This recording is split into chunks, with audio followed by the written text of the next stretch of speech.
It's, hold on, let's go live before I start running my mouth. Didn't even have time to put lipstick on. Oh well, got it. Good morning, everybody. We are live and now we are recording, and I'm so happy to. Is it so? Is today Good Friday? Mm, Uh-huh. It it Okay. is. is. Every time I ask a question about what day it is, and my mom is in present, she's like, "That's because if you would have went to church, you would have known what the date is." And even last night I was like, "Is Easter this weekend? When is Easter?" Oh, you don't go to church, you heathen. You know Easter is this Sunday. So okay, okay, y'all got me. Oh, goodness. So good morning, everybody. Happy Good Friday. I hope you guys have some good feelings going on. Today, I wanted to talk about the dynamic of it takes two in a sexual relationship to make it work. And what does that look like and what does that take? And specifically, what brought this up for me this week is I was talking to another clinician about helping a gentleman with some premature ejaculation issues, but the wife doesn't want to be involved whatsoever. And it's like, we can help him with that, but we're not going to be able to help him have sex with his wife once we get that fixed. And so it really does take two. And then I'm thinking from that wife's perspective of being a therapist 12 years, 13, 15 years, that she's feeling like I don't want to have to fix that too. She's probably feeling like I got to do this, I got to do this, I got to clean the house, I got to take care of the kids, I got to da da da. And you want me to take care of that too? Can't you do something by yourself? Um, and so we're going to talk about that. So, but anyway, check in first. Jessica Addison, you having good feelings on this Good Friday? I do. And it's sunny outside, so that always gives me good feelings. Yay. Where you at? It's sunny. It's not sunny on my side of town. It's sunny over here. It's It look shining like bright through my sunroom over here. okay. It look like it's about to rain over here. All right, Sherry, you at the office. So Yeah, it how looks you like rain ever since I left home. Boy, right? And it's actually bright. y'all live on similar parts of town. So I I'm know, like, that's why I was like, wait a how It's minute, you bright. but maybe it's sunny over there now. I don't know. right? Well, it's still It can raining in the happen. house. All right. And Sherry, you got some good feelings going on today? Yes, I have good feelings going on Yeah. most days, most days. Even Yeah. when I'm complaining, I think I have overall good feelings. Mm. Yay. All right. And then Joe, hopefully you got some good feelings because you got to be off for your spring break. Hmm. You got Wow. that right. I already started. I'm telling people good morning. We had Monday, Thursday last night at church, and I'm saying good morning in the evening, and everybody's like, it's okay. Wherever you are, that's where we are. So, you know, Oh. I've already started. So I'm there. I'm Oh. already there. Well, thank God for people who understand. Uh-huh. So, okay, Sherry, well, I want you to start first. So, what would you say to a partner? Because what brought it up is that case with the male and who needed to work on either premature ejaculation or erectile dysfunction, and the wife not wanting to be involved at all. It's your problem, you fix it, and then come back. But it also happens with males and females, and I want to be one-sided because I've had females kind of be in the office. I'm the broken one, and this is why it's not working, and help me get fixed. Um, and I'm like, no, sex is a team sport. So, and I always tell my people, sex is a team sport, and all the players have to be on the field for practice. Like we learn together, we do together with that. So, what would you say, Sherry, to those partners who is like, it's my partner's problem, it's not me. They need to fix it by themselves. It ain't mine. It ain't my responsibility. I ain't in this. Okay, so I would probably say that's a really good question. So I would probably say, being that it came up for me a lot this week with clients, So it's so weird because I'm thinking Oh, like a lot of things at once, right? And yeah. the thing was, kind of like, I don't get where I fit into this. And it's almost being able to measure how long they've been dealing with the issue. So Mm, sometimes in the beginning, the partner was a team player, yeah. but they're constantly trying. And sometimes the one who feels like I'm the dysfunctional one Mm, don't know how to handle the frustration of the partner who feels like they're not the dysfunctional one, and they get frustrated and act out because they're having this problem and nobody yeah. understands it. Then the partner who's saying that's you, it's almost like, has that always been the thought process? And so what I'm finding, that hasn't always been the thought process. Gotcha. At the start of it, it was, Yeah. what can we do? How can we fix this? And has it just gone on too long now that they That's a like, good point. I'm good, it's you. So it's almost like recovering that part back and making it a safe space for two Yeah. people to Yeah. start back re-engaging and understanding, okay, now you're here with a professional that's going to Yeah. guide you through the process, that's going to guide you through understanding how this works and how it does take two. So Mm-hmm. usually they were supportive in the beginning, and now they just Yeah. exhausted and they like, I don't want to deal with you. Right. And Yeah. I would just say it's just repairing that, and like you said, just helping them understand it takes two, Mm-hmm. and what the support actually looks like. Right. And I'm gonna go deeper on that one. And what does working on it look like? And Right. so if y'all been working on it for 10 years, what exactly have you been doing? Have you read a book? Have you talked to a professional? Have you watched a documentary? Have you talked to your doctor? No, you ain't read not one book. Okay, tell me what you've been Googling. What research have you done Right. on Google? Oh, I haven't. Okay, so when you say you've been working on it, what exactly does that mean? And in that, I very much understand if you've been wanting your partner to get this together, not wanting to push them too hard, and then you finally and let's be truthful and fair. I know people aren't tapping out after 6 months. It's usually a tap out after years with that. And I know in particular, I was dealing with somebody and they had said something like, "Oh yeah, we tried to see you 10 years ago." Okay, so y'all been dealing with this for the last 10 years? I ain't have no openings in 10 years. And it's because when it's like painful, they try to deal with it. And then when it gets less painful for whatever reason, life gets busier or whatnot, then maybe they stop dealing with it so much. So, okay, I don't want to take up the whole time me with my voice. All right, Jessica, have you noticed anything? And what would you tell these couples when one person has tapped out and they don't want to tap back in to get the problem fixed, but um, now their partner's ready to fix the problem? I think you work on things whether you know it or not. If you're not working to a solution, you're going to work towards the end of your relationship.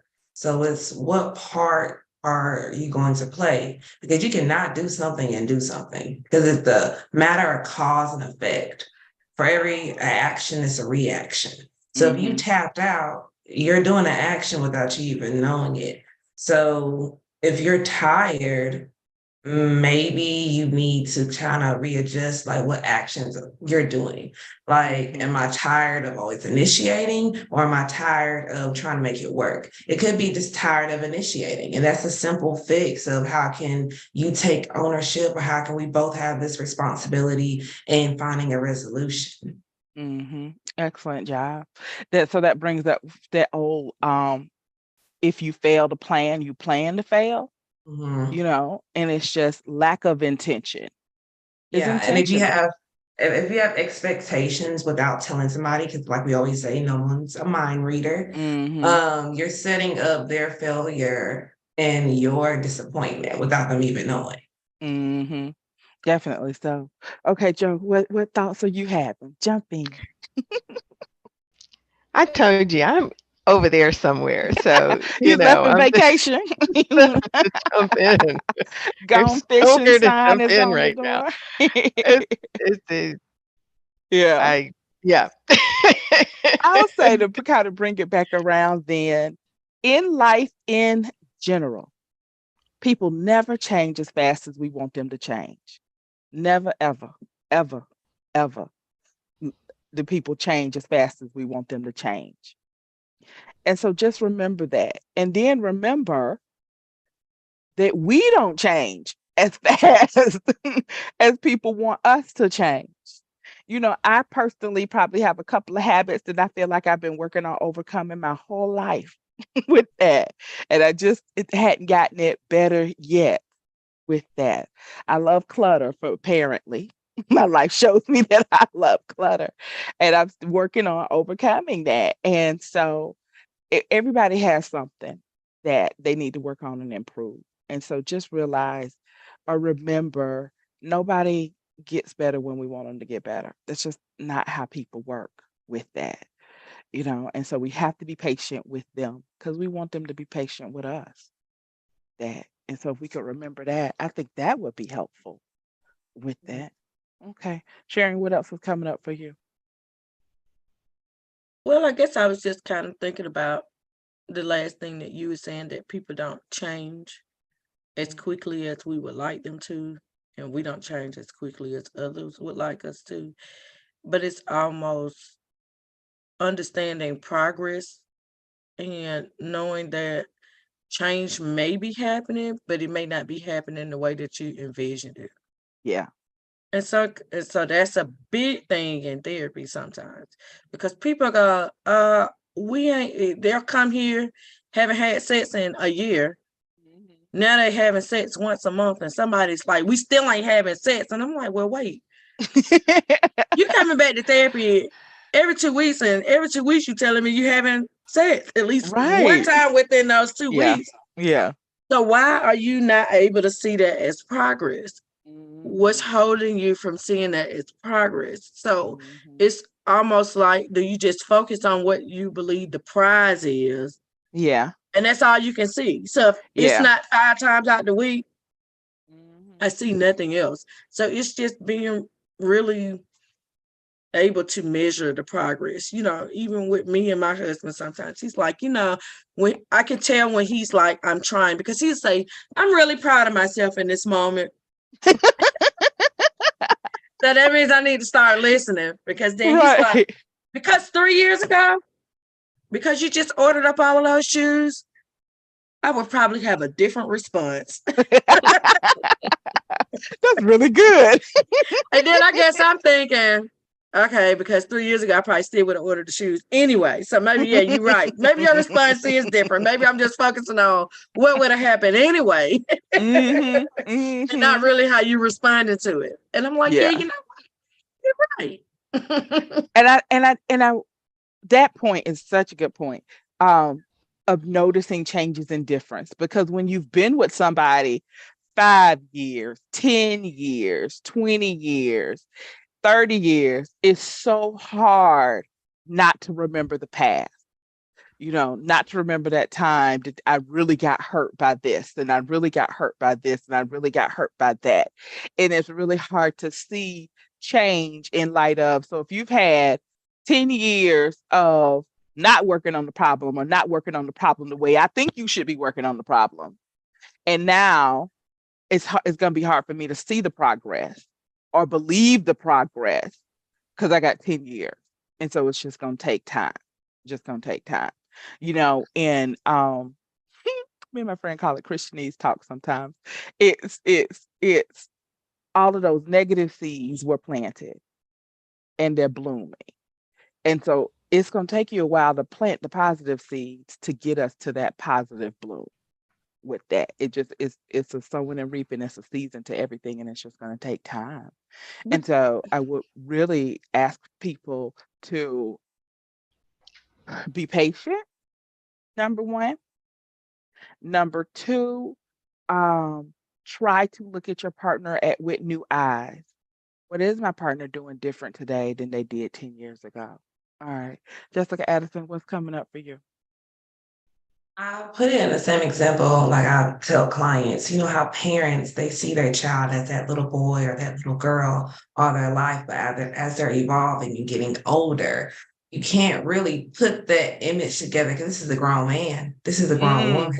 So you have to, like you said, like you love clutter, you have to make space for that new image. And even like you said, if you want to plant these new seeds, you can't really plant anything unless you pull out the old stuff too. So kind of making space, because you want someone to change, but are you ready to receive it? And what all that comes with it. And that might be having to let it go of an old issue. And that's not to say not to hold them responsible, but you can't reap the reward of this new person, this new image, and this new venture in your relationship if you're still holding on to old baggage. Definitely so. Sherry? So I heard somebody say, I don't remember, but I heard somebody say sometimes it's the duality of positive and negative, and it takes a positive and negative charge to create power. So it's almost like, how do you take those bad seeds and those good seeds and create the power and use it for a blueprint, as a lesson, as a blueprint to say, hey, these are the things that we've done that did not work for us, and use it as a process of evolving and a process of, hey, this is what I've learned. That was a period of enlightenment almost, so Yeah, that's good. just understanding the duality of the situation and just being prepared to learn. And I always had this thing, and just understanding yourself in all of those moments. Like, why does this even matter to me anyway? Why does what my spouse doing or not doing, why is it a complaint for me? Because it could completely not be a complaint for another person. That's true. That's an excellent point with that. Okay. All right. Joe, anything coming up for you? Or are you still almost on vacation? I just didn't want to leave you out of the conversation. Somewhere else in the world with that. Yeah, I mean, all of it's good. I love the different explanations, all the you all are giving some perspectives that other people don't think about. We don't think about it. And that's why I think it's good for everybody. Each therapist, when people call in, I go over the different personalities who will fit who based on your uniqueness. And that is not for like a sale thing, it's more personality fit, but everybody has something different to put in. So I'm speaking on the side of the therapist. I always say to them, well, this person has this unique quality. It may not look the way you want it to look, but they can hit your problem dead on. They'll be spot on. So it usually is when people are calling in across the board for all of our therapists, they're looking for somebody who will fit them, fit what they're going through, who can talk to them and talk their language. You may speak German, Spanish, French, Chinese. Somebody's looking for you to speak that language to them. And that's how the therapist that you're hearing now, that's how I'm matching you up. So with all the different perspectives, everything that you all said is just amazing. It's absolutely amazing. And I just hope people are listening. I hope that they're hearing you. And I hope that they're seeing your uniqueness on these sessions. And another thing that I tell people is that we don't look at you like cattle, like numbers coming in. It's not about the price. It's not about the rate. It's about, we care about the clients. We care about the people. And if you don't get anything else, we have a heart to serve who's coming in. And I'm off grid, but I want you to get that. When you call in the office, it's about our heart to help you get to a healthy mental state of mind and keep you there so that years down the line, when you look back, I always ask what your reason is, what your goal is. When you look back down the line on your goal, have you met that goal? Are you keeping it? You're progressing towards it daily. It's a daily thing. So our therapists help you to get that. That's pretty much it. It's just kind of like a summary of everything that everybody said. Just look at the uniqueness of what's being said here, Oh, and what issue you're having. Yeah. I think, You will get the assistance you need. yay. That makes me my heart smile. I hope it makes and Hmm. I hope well I know people are hearing this because I'm hearing them say, "Oh, saw y'all on LinkedIn." Huh, didn't Hmm. I? So with that, I think the takeaway and Sherry, and this is your speak, so you're gonna love this, is that everything you're involved in is a system, and a system can be changed and affected by one person, but the most effective is when we can make changes to the whole system with that. And so I want you to know that you play an important part, even when you're not in the room with that. You still play an important part. So I want to invite couples to come into therapy together, to not just say it's that person's problem, because they'll only be able to do so much by themselves with that, but we would get the two of you guys working together. And sometimes, even if the onus of the work is more on one person than the other, they're still going to be better when their partner's cheering them along. You know, like, oh my God, I see you did better. You lasted longer. You didn't da da da. You blah blah blah. We were able to do da la la with that. Having one person in your corner. And when it comes to these sexual issues, you probably only have one person who can be in your corner. You can't go out and get something else, somebody to encourage you in these kind of most private issues and most private pain. And so it's usually in the intimate relationship in which they get worked out. And so if you are that partner who's tired, who's like, I'm just tired of this, I'm going to ask that you search deep within and figure out what you need to do to rejuvenate yourself and recommit to the relationship. So just because we as therapists, we can only get one person so far. And so I usually joke with my clients, sex is a team sport, and I need to have all the team players at practice so that you guys can execute. And then the other thing is so that you can be heard, you have a voice.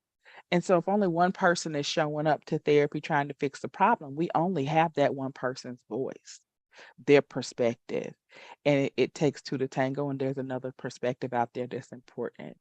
And so, yeah, come on, let's get it. And don't wait 20 years. Please don't wait 20 years. Please don't wait 5 years.